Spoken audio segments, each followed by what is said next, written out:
책 읽어주는 마을 문의하실래요? 일단 떠나는 수밖에. 여행가 김남희가 길 위에서 알게 된 것들. 여행하는 삶. 미처 예상치 못했다. 집을 짓지 않고 떠도는 삶이 이렇게 길어지리라고는. 찬바람 부는 1월의 인천항에서 중국행 배에 오를 때 나는 33이었다.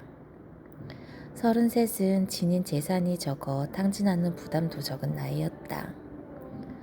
3년 정도면 전 재산이 사라질 테고 그 무렵이면 여행도 끝이 나리라 믿었다. 먼지 묻은 배낭을 앞뒤로 메고 낯선 도시에 들어서면 제일 먼저 관광 안내소로 향했다. 그곳의 직원은 지도에 가볼 만한 곳을 표시하고 예산에 맞는 숙소를 골라줬다. 전화를 걸어 빈방을 확인하고 예약을 해주기도 했다. 시리아나 레바논처럼 정보가 부족한 나라를 여행할 때면 먼저 다녀간 여행자들이 방명록에 남긴 정보를 얻기 위해 여행자 사이에서 전설처럼 전해지던 특정 숙소를 찾아가곤 했다. 하루를 보내기 위해서는 거리의 사람들에게 수십 번씩 길을 물어야 했다. 여행은 온전히 타인의 친절에 기대는 행위였고 타인과 소통하는 과정이었다.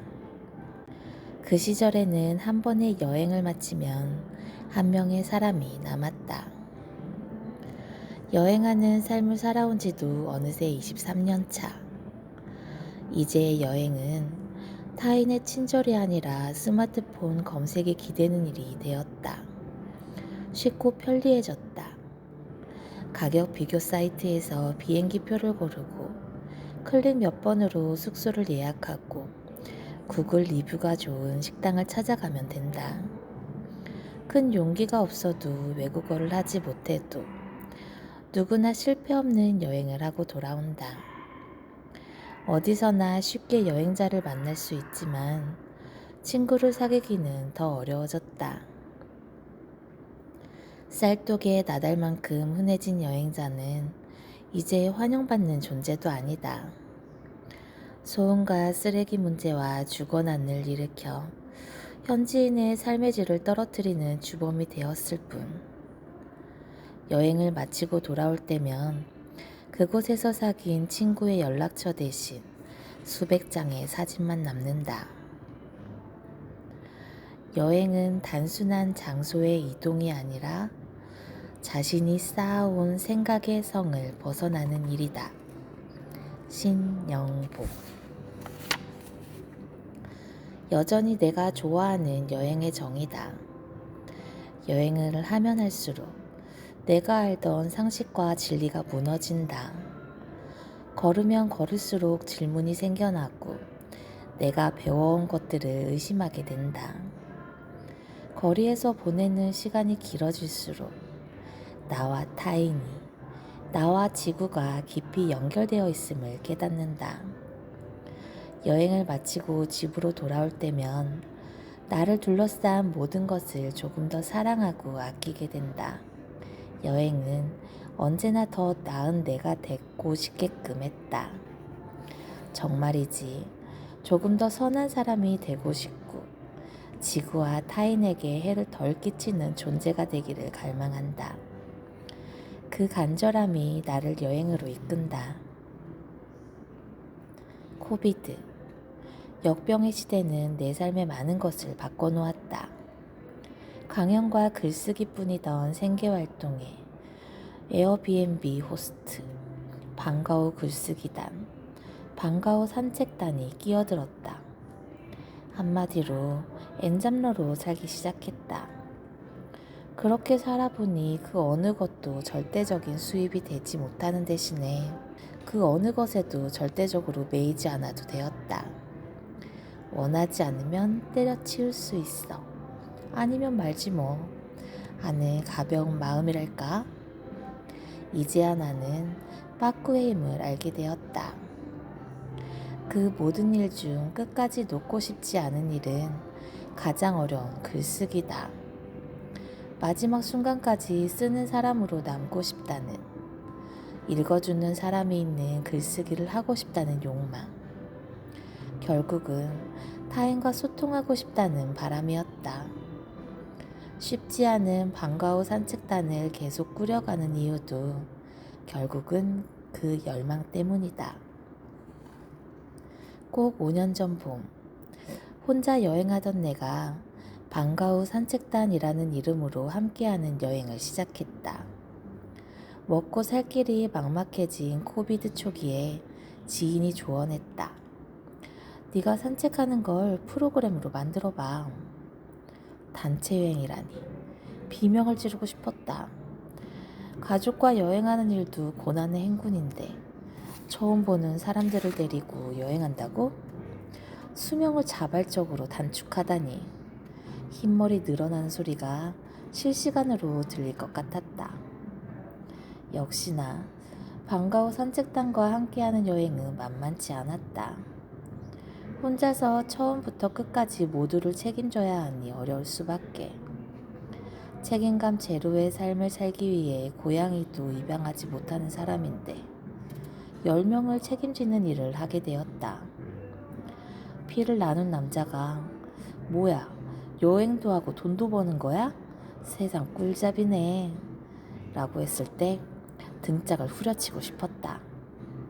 산책은 나에게 여행이 아닌 일이었으니, 그것도 노동 강도가 엄청나게 센 해외 출장.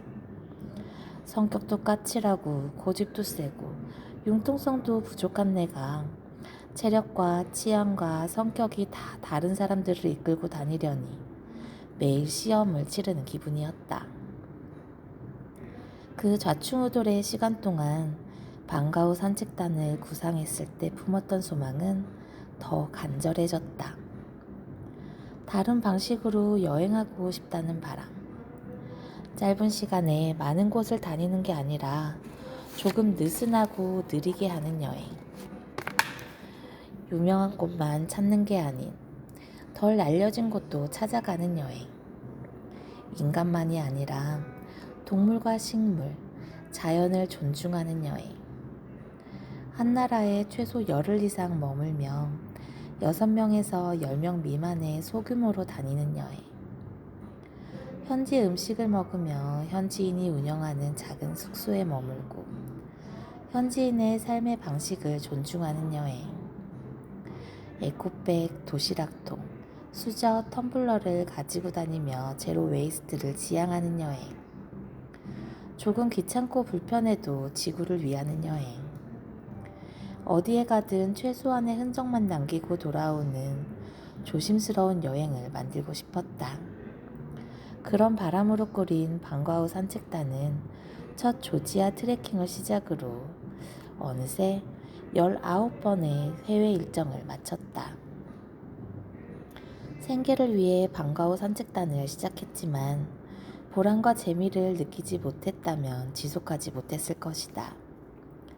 아름다운 것과 마주칠 때 마음 깊이 번져나오는 감동을 나눌 수 있는 이가 곁에 있다는 충만함.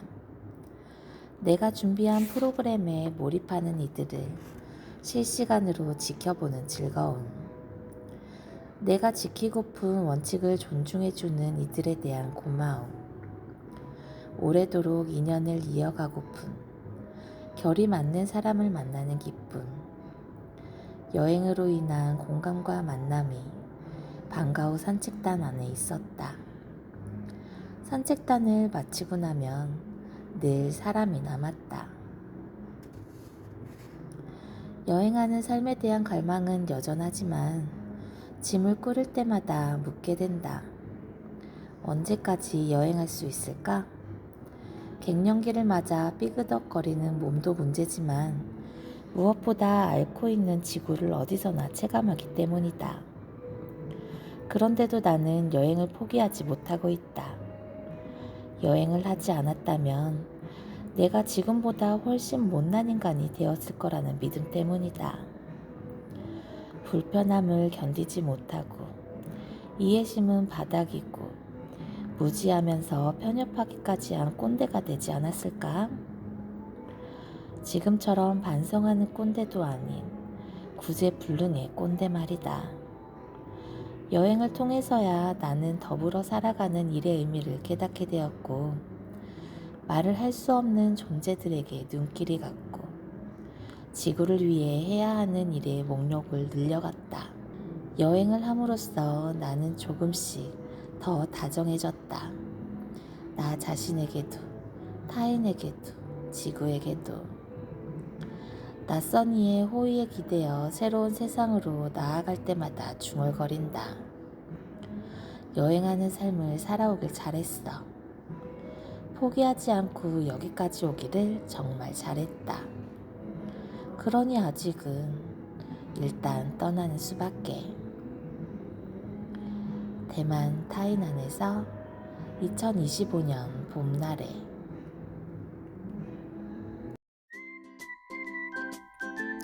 책 읽어주는 말 문의하실래요?